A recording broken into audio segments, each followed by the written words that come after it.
Assalamualaikum warahmatullahi wabarakatuh. Hari ini belajar Al-Quran hadis mengenai surat Al-Ma'un.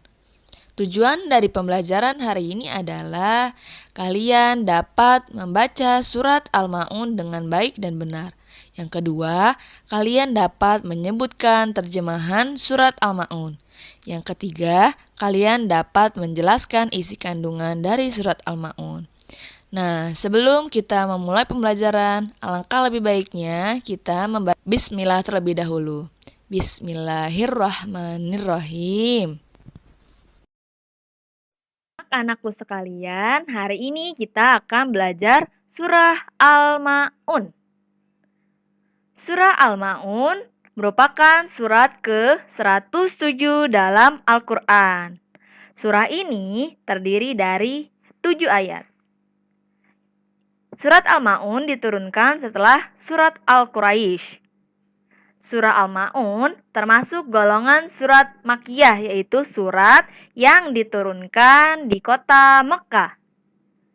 Al-Ma'un artinya adalah bantuan penting. Kandungan dalam surat Al-Ma'un, kita diharuskan untuk tidak mendustakan agama, menghardik anak yatim, dan mengharuskan untuk memberi makan anak yatim. Pernahkah kalian melihat keluarga yang tak punya tempat tinggal dan anak yang hidup di jalanan? Seperti gambar berikut ini. Gambar pertama, ada sebuah keluarga yang hidupnya tidak mempunyai tempat tinggal. Ia biasa tinggalnya itu berganti-ganti. Kadang di pinggir jalan, kadang di emperan toko, atau ada juga yang tinggalnya di dekat pembuangan sampah. Lalu ada juga gambar kedua, seorang anak kecil yang berada di pinggir jalan. Kita banyak sekali melihat ada anak kecil di pinggir jalan, yaitu sebagai pedagang asongan, sebagai pengamen, sebagai pengemis. Ia atau mereka biasa menggunakan waktunya itu di pinggir jalan. Dari pagi hingga malam ia ada di pinggir jalan. Nah, melihat kejadian seperti ini, pantaskah seseorang seperti kita yang diberikan kelebihan rezeki oleh Allah? Kita bisa makan enak, kita punya tempat tinggal yang bagus, yang nyaman, kita bisa sekolah, menuntut ilmu. Nah, kita diberi kelebihan rezeki oleh Allah, bersikap tidak peduli dan kikir terhadap sesama. Pantaskah kita seperti itu? Coba pikirkan. Mereka ini, orang-orang yang ada di pinggir jalan, merupakan ciptaan Allah juga. Semuanya ini adalah ciptaan Allah. Karena itu, kedudukan derajatnya sama di sisi Allah. Sama-sama makhluk dan sama-sama ciptaannya. Sama-sama menghirup udara yang sama dengan kita. Satu sama lain ini kita saling membutuhkan, saling tolong-menolong, dan saling hormat menghormati.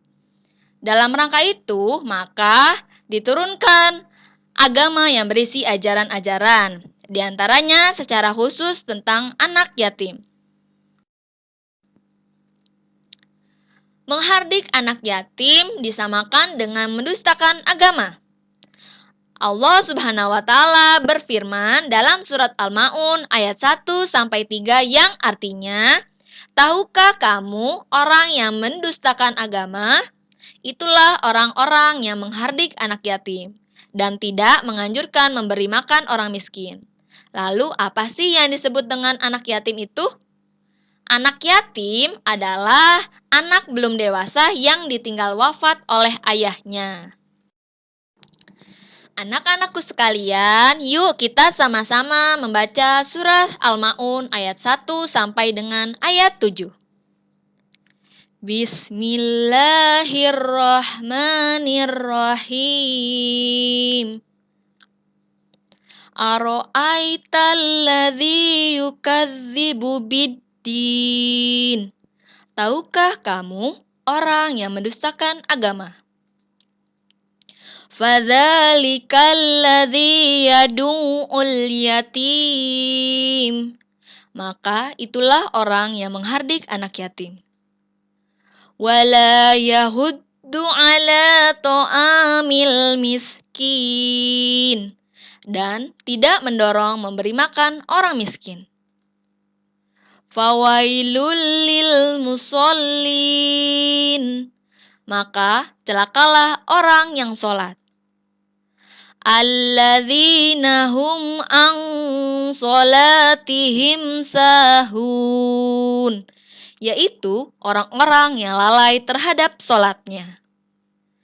Alladzina hum yura'un, yang berbuat riya.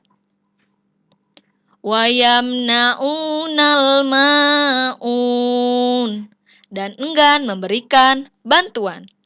Shadaqallahul azim. Di dalam surah Al-Ma'un ini, Allah menyebut orang-orang yang tidak suka memberi makan orang miskin sebagai mendustakan agama, karena seolah-olah mereka tidak percaya dengan ajaran agama. Menurut ajaran agama Islam, bahwa Allah pasti akan membalas kebaikan hamba-hambanya. Selain itu, surah Al-Ma'un ini juga menceritakan kepada kita tentang sifat-sifat manusia yang dipandang sebagai mendustakan agama. Nah, sifat-sifat manusia yang dipandang mendustakan agama itu, yang pertama adalah orang-orang yang membiarkan anak yatim. Yang kedua, orang-orang yang tidak memberi makan kepada fakir miskin. Yang ketiga, orang-orang yang tidak menganjurkan memberi makan kepada fakir miskin.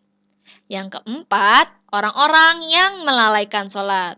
Apa yang dimaksud dengan melalaikan sholat? Yang dimaksud dengan melalaikan sholat ini adalah orang-orang yang suka menunda-nunda sholatnya. Yang kelima adalah orang-orang yang melakukan sholat karena ingin dipuji, baik itu dipuji oleh orang tua ataupun dipuji oleh guru. Nomor 6 adalah orang-orang yang enggan memberikan bantuan. Dengan demikian, wahai anak-anakku, 6 sifat di atas harus kita hindari jauh-jauh. Sebab sifat-sifat tersebut merupakan sifat buruk yang dipandang Allah sebagai mendustakan agama. Na'udzubillahi min dzalik. Semoga kita semua terhindar dari sifat-sifat tersebut. Wassalamualaikum warahmatullahi wabarakatuh.